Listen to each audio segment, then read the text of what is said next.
BJP শাসিত উড়িষ্যায় কাজে গিয়ে আক্রান্ত বাংলার পরিযায়ী শ্রমিক। প্রথমে সেখানকার স্থানীয়দের কাছে আক্রান্ত আদিবাসী যুবক, তারপর পুলিশের বিরুদ্ধেও নির্যাতনের অভিযোগ। এলাকায় ফেরার পর আক্রান্ত শ্রমিককে নিয়ে সাংবাদিক সম্মেলন তৃণমূলের। নিশানা বিজেপিকে, রাষ্ট্রপতির দৃষ্টি আকর্ষণ, শুরু হয়েছে তরজা। মালদহের গাজলের চিলিমপুর গ্রামের বাসিন্দা বিনয় বেসরা। আদিবাসী এই যুবক ঠিকাদারের মাধ্যমে উড়িষ্যার বালিশ চন্দ্রপুর এলাকায় কাজের জন্য যান 12 দিন আগে। প্রথমে গিয়ে ঠিকাদারের সঙ্গে যোগাযোগ করতে না পেরে দুদিন না খেয়ে থাকেন। দুদিন পর সহৃদয় কোনো পরিবারের সাহায্যে খাবার পান। পরবর্তীতে কাজের জায়গায় গেলে অভিযোগ সেখানকার স্থানীয়রা তাকে বাংলা ভাষায় কথা বলার জন্য মারধর করে। স্থানীয় ভাটিমুন্ডা থানার পুলিশও তাকে অত্যাচার করে বলে অভিযোগ। শরীরের একাধিক জায়গায় আঘাত রয়েছে। সেখান থেকে ছাড়া পাওয়ার পর এলাকায় ফিরে এলে তৃণমূল আদিবাসী ওই শ্রমিককে নিয়ে গাজল 1 নম্বর ব্লক পঞ্চায়েত সমিতি দফতরে সাংবাদিক সম্মেলন করে। উপস্থিত ছিলেন ব্লক তৃণমূল সভাপতি দীনেশ টুডু, পঞ্চায়েত সমিতির সভাপতি মোজাম্মেল হোসেন প্রমুখ। আমি উড়িষ্যা কাজে গেছিলাম, ব্রিজের কাজে। কবে গেছিলাম? কি হয়েছিল ওখানে? গিয়ে ট্রেন থেকে নেমে মানে 2 দিন 2 রাত মানে ওখানে বসেছিলাম। বসে ওখানে ওদেরকে ফোন লাগিয়ে মানে ওদেরকে পাই না। লাস্টে আমি গ্রামে গেলাম, গ্রামে গিয়ে ভাত খেলাম, ভাত খেয়ে দিয়ে আবার আসলাম স্টেশনে, আবার 1 রাত 1 দিন থাকলাম।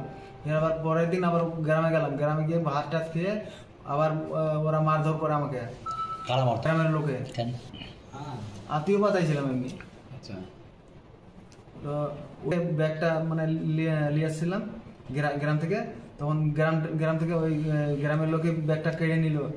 ব্যাগটা কেড়ে নিয়ে ব্যাগটাতে আমার আধার কার্ড ছিল, ভোটার ছবি ছিল, সবগুলা কেড়ে নিল।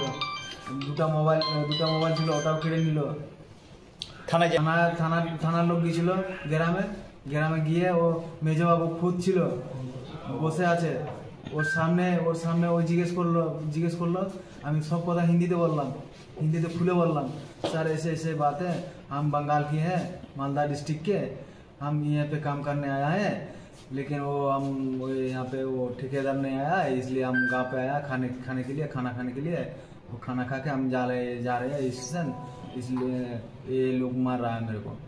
तो ऐसे बात है। तो वो বললাম, বলেই ওই গার্ডওয়ালা একদম ধাড়াধাড় মারতে লাগলো আমাকে। আমি তো মানে ওদের পুলিশের ভয়েতে আমি মানে হয়ে গেলাম না। ওখানকার অবস্থায় চলে আসছে, মানে চুরি চামার করে গাড়িতে উঠে একদম মানে চুপচাপ একদিকে বসে একদম সিটের নিচে ঢুকে চলে আসছেন না। কেন? আমি তো কোনো হাঁটা চলা করতে পারছি না। যে কালকে পরশু দিনই তো আসছে, পরশু দিন রাত্রে আসছে। তার নাম গোবিন্দ সরকার। গোবিন্দর নামে কি থানায় অভিযোগ দায়ের করবে? অভিযোগ করবো। তোমার নাম? ও ঠিকাদার বললি তোমার বাড়ি? পুর।